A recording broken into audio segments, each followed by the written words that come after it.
There are 10 individuals who were exploited and abused by Mr. Epstein. They are here today. None of them have had a chance to speak to anyone in the department or FBI, though they've asked repeatedly. So can I get your word under oath that within the next 30 days, you will personally sit down with these 10 victims? So Is the Department of Justice that you're running independent from the White House? The Department of Justice, like every single department in the executive, is part of the executive. I mean, Article 2 of the Constitution gives the power of the executive to President Trump. I want to hop into a few clips of Todd Blanche getting grilled by Democrats as he hopes to get confirmed as the Attorney General. So leave us a like on the video. We're aiming for 100 by tonight. Subscribe, comment for the algorithm if you can, and we can get straight down to the breakdown. There are 10 individuals who were exploited and abused by Mr. Epstein. They are here today. None of them have had a chance to speak to anyone in the department or FBI, though they've asked repeatedly.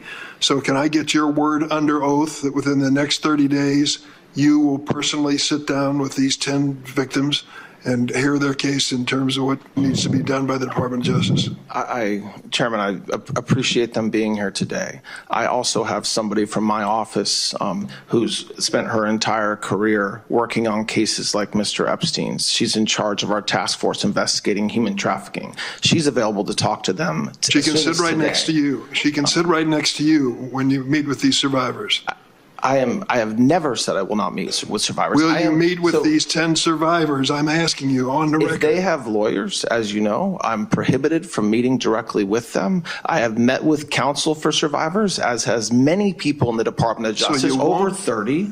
But if they are represented by counsel, we will work with their counsel. If they don't have a lawyer, I will certainly make arrangements to make sure the right people at the Department of Justice meet with them. This really is disturbing. We had Pam Bondi's hearing where a dozen or so survivors all raised their hand saying, we've tried to contact the DOJ only to be turned away or ignored. And now with 10 of them there, Blanche can't even just say definitively that he'll meet with them, and even goes as far to say for some reason he can't. But he had a 2-day closed door interview with Ghislaine Maxwell, who is at least in some part responsible for their abuse, but then he can't meet with those abused, as of course 3 million files are also being withheld from these clowns, and no charges have been brought to anyone in the largest PDF file ring ever uncovered in history.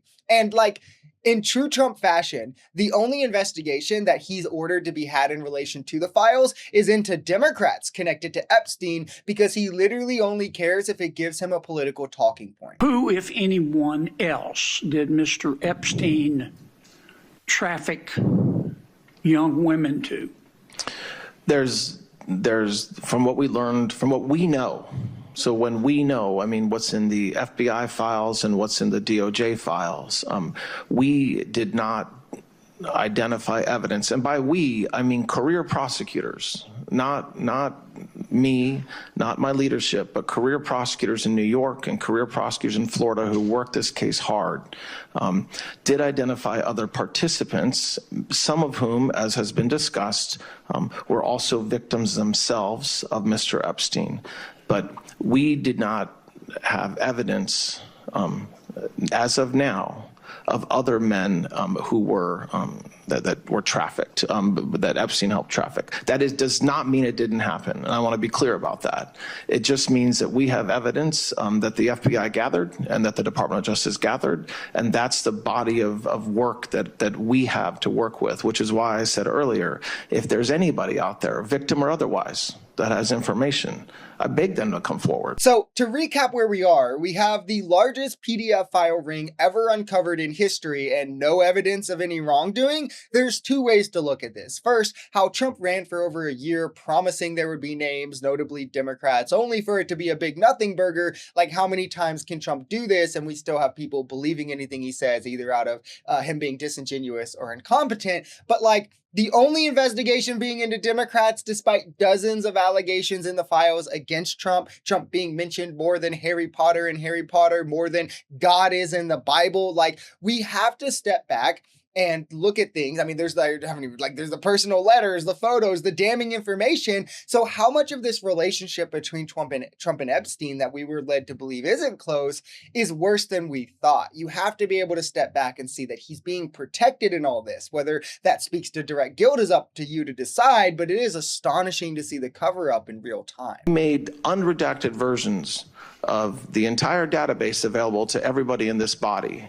And we did that because of transparency. Remember, for 4 years, there wasn't a peep about Jeffrey Epstein. The Biden administration did nothing to be transparent about the Epstein case. We have been extraordinarily transparent in not only producing the records, but letting unredacted versions be available to anybody in this body. And if, after reviewing unredacted materials, a member had concerns about why something was redacted, they brought them to the department's attention, and we addressed that. So I want to make sure the American people know that this administration, when it comes to Jeffrey Epstein, has been more transparent than any past administration, than Biden was or anybody else.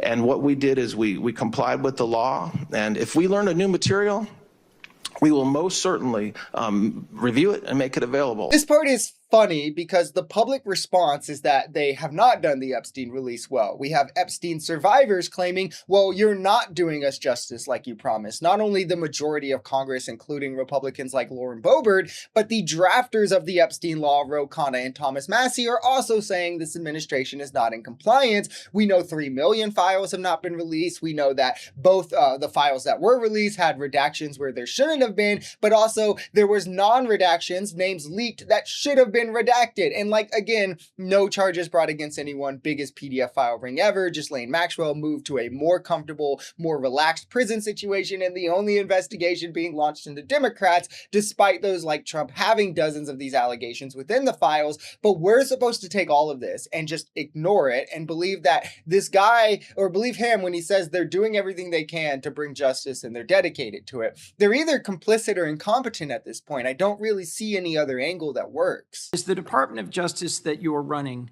independent from the White House? The Department of Justice, like every single department in the executive, is part of the executive. I mean, Article 2 of the Constitution gives the power of the executive to President Trump. So we certainly operate with integrity. We certainly operate in the single mindset to serve the American people and do the right thing. But I am a member, if confirmed.